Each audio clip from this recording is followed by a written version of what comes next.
Hello guys, तो अभी हम पेंक्रियाटाइटिस को सर्जिकल पॉइंट ऑफ व्यू से देखेंगे कि पेंक्रियाटाइटिस के लिए सर्जरी रिक्वायर होगी या नहीं, या किस केसेस में रिक्वायर होगी। तो इसका आंसर मोस्ट ऑफनली ये आएगा कि पेंक्रियाटाइटिस के लिए सर्जरी रिक्वायर नहीं होगी, जो कि बिल्कुल सही बात है, क्योंकि एक्यूट पेंक्रियाटाइटिस या जो क्रोनिक पेंक्रियाटाइटिस है उसके लिए सर्जरी रिक्वायर नहीं होगी।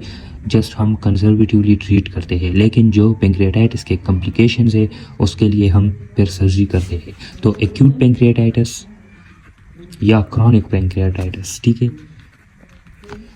क्रॉनिक पेंक्रियाटाइटिस के लिए बिल्कुल सर्जरी की ज़रूरत नहीं पड़ती। लेकिन एक्यूट पेंक्रियाटाइटिस की जो कॉम्प्लिकेशंस है, एक्यूट पेंक्रियाटाइटिस के लिए देयर इज़ नो सर्जरी, लेकिन इसकी जो कॉम्प्लिकेशंस है इसके लिए हमारे पास सर्जिकल ऑप्शंस है। ठीक है, तो चले डिस्कस करते हैं। एक बंदा आया एक्यूट पेंक्रियाटाइटिस को, इसको एपिगैस्ट्रिक पेन है which radiates to back and this pain is positional, मतलब ये बाय लीनिंग बैकवर्ड ये वर्स होता है और लीनिंग फॉरवर्ड ये रिलीव होता है। ठीक है, लीनिंग फॉरवर्ड से ये रिलीव होता है और लीनिंग बैकवर्ड से ये एग्रीवेट होता है या वर्स होता है। ठीक है, तो ये आ गए, ये इसके सिम्टम्स हो गए। तो पहले हम ऑर्डर करेंगे लाइपेज लेवल। अगर लाइपेज लेवल भी रेज है और साइन एंड सिम्टम्स भी है तो इट इज़ कन्फर्म पेंक्रियाटाइटिस। ठीक है, लेकिन जब साइन एंड सिम्टम्स हो और एंजाइम रेज नहीं हो तब भी हम पेंक्रियाटाइटिस को सस्पेक्ट करते हैं। ठीक है, तो हम फिर क्या करते हैं, सीटी स्कैन करते हैं। बाकी हम सीटी स्कैन नहीं करते, लेकिन जब एंजाइम्स लेवल नॉर्मल हो और हम पेंक्रियाटाइटिस को सस्पेक्ट करते हैं, उनके साइन एंड सिम्टम्स है, तब हम सीटी स्कैन को ऑर्डर करते हैं। ठीक है, पेंक्रियाटाइटिस डायग्नोस हो गया तो हम इसको फिर किस तरह ट्रीट करेंगे। We will NPO the patient nil per और ओरल। ठीक है, उनको इंट्रावीनस फ्लूइड्स देंगे क्योंकि डिहाइड्रेशन का ख़तरा होता है, और पेन मेडिकेशंस देंगे, पेन किलर्स देंगे। ठीक है, तो क्योंकि पेंक्रियाटाइटिस का जो पेन है वो बहुत ही ज़्यादा तेज़ होता है। ठीक है, तो पेंक्रियाटाइटिस की कुछ सर्जिकल जो है वो ऑप्शंस नहीं है। जैसे हम NPO करते हैं, इंट्रावीनस फ्लूइड्स देते हैं और पेन किलर्स देते हैं, लेकिन इसके जो कॉम्प्लिकेशंस है इसके लिए फिर सर्जिकल ऑप्शंस है।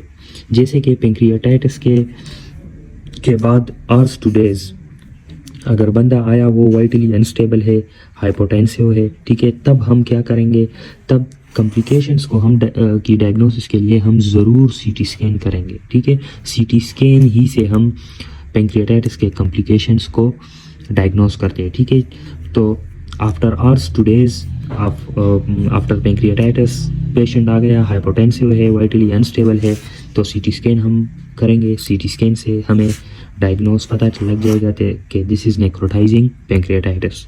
नेक्रोटाइजिंग पेंक्रियाटाइटिस की प्रोग्नोसिस बहुत ही पुअर प्रोग्नोसिस होती है। ठीक है, प्रोग्नोसिस इसकी पुअर प्रोग्नोसिस है।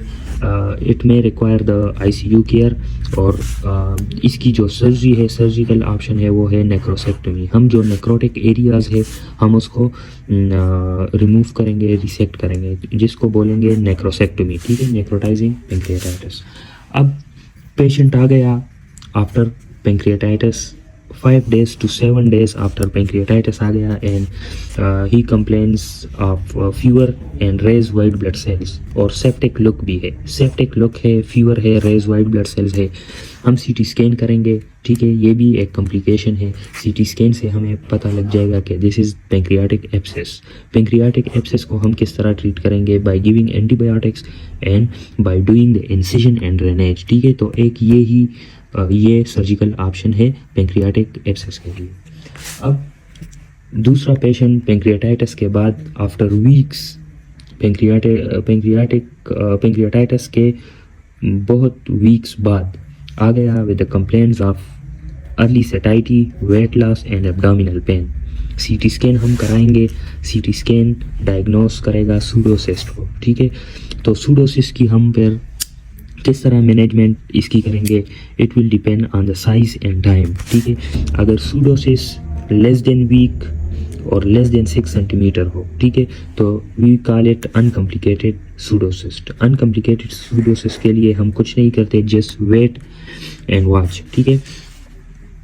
सूडोसिस्ट अगर 6 वीक से ज़्यादा इसकी मतलब टाइमिंग हुई और 6 सेंटीमीटर से ज़्यादा हो, ठीक है, तो that will be complicated cyst, और कम्प्लिकेटेड सिस्ट को हम ड्रेन करते हैं, ठीक है, ड्रेनेज उसकी करवाते हैं।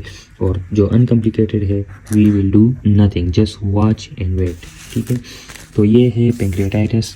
और जबकि क्रोनिक पेंक्रियाटाइटिस के लिए no surgical option, no surgery, ठीक है।